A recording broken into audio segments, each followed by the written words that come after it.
कई गीता हुई, कपिल गीता, दत्त गीता, श्रीमद् भगवत गीता, गर्भ गीता, उसमें एक गीता है, एक ललिता गीता भी, एक गीता उसमें भीष्म गीता। पढ़िएगा कभी। भीष्म गीता में अर्जुन को भगवान भीष्म पितामह बाणों के सैया पर पड़े रहकर कहते हैं, अरे अर्जुन, 4 तरह का भोजन बेकार होता है। पहला, जिस भोजन की थाली को ठोकर लग गई वो नाली में पड़े हुए कीचड़ के बराबर होता है। दूसरे नंबर का भोजन, जिस भोजन की थाली को कोई लांग कर चले गया वो भोजन भ्रष्टा के बराबर होता है, गंदगी के बराबर। तीसरे नंबर का भोजन, जिस भोजन की थाली में बाल पड़ा हो, केश पड़ा हो, वो दरिद्रता देने वाला होता है। और चौथे नंबर का भोजन अर्जुन, अगर पति और पत्नी अगर एक ही थाली में भोजन कर रहे हैं तो वो मदिरा के तुल्य होता है। कई लोग कहते हैं एक ही थाली में भोजन करो तो प्रेम बढ़ता है, प्रेम बढ़ता है।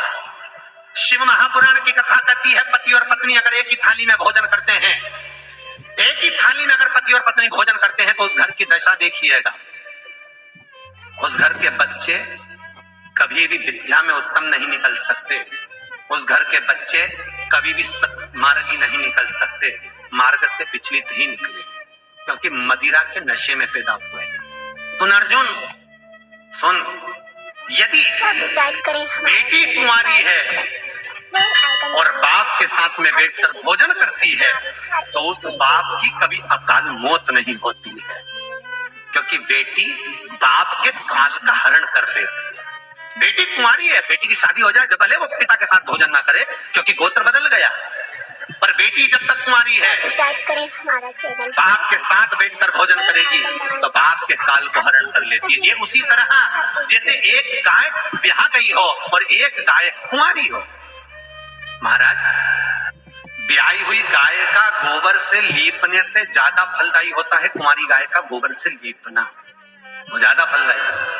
बछिया के गोबर से लीप, कुंवारी गाय के गोबर से जो ब्याही ना, कितना कितना शास्त्र प्रमाण देता है। महाराज, कई लोग दुखी भी हो रहे होंगे आज हमारी कथा सुनकर कि भगवान गुरु जी आपने कह दिया कि एक थाली में भोजन मत करो और हम तो इतने साल से करते हुए आ रहे हैं और अलग अलग करेंगे और ऐसा और वैसा। कहीं तो शास्त्र तो कह रहा है ना कि ज्ञानी को अज्ञानी को समझाना सरल है, पर जिसके भीतर अभिमान भर गया, अहंकार समा गया, जो खुद को स्वतः ही भगवान मानता हो, स्वयं को वेद पाठी, स्वयं को शास्त्रों का प्रमाणित मानता हो, उसको कौन समझाएगा साहब? जिसके भीतर अभिमान भरा, अहंकार भर गया हो, उसे कौन समझा सकता है?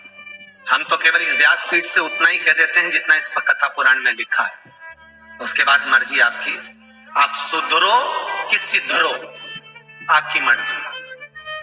कहना हमारा काम है, सुनना आपका काम। करना हो तो ठीक है, ना करो तो आग लगे बस्ती में अपन रो मस्ती में, मीराबाई जैसे अलमस्त रहो। मैं तो चली वृंदावन राणा, मेरे तो भाग जगे तेरे मेलों में आग लगे। हमें कहीं करना, हम तो कह सकते हैं कि आपको करना हो तो ठीक है, ना करना हो आपकी मर्जी। भीष्म गीता कह रही है। तो यहाँ पर शास्त्र कहता है कि बेटा माँ को प्रिय होता है और बेटी बाप को प्रिय होती है। कथा वो चल रही है। इसलिए पिता के सामने अगर बेटी कुंवारी हो तो पापा के साथ भोजन करे, पिता के साथ हो। लोग कहते हैं बेटी की विदाई में सबसे ज्यादा मां रोती है। शिव महापुराण की कथा कहती है बेटी की विदाई में सबसे ज्यादा बाप रोते। श्री शिवाय नमस्तुभ्यं, श्री शिवाय नमस्तुभ्यं, श्री शिवाय नमस्तुभ्यं। लक्ष्मी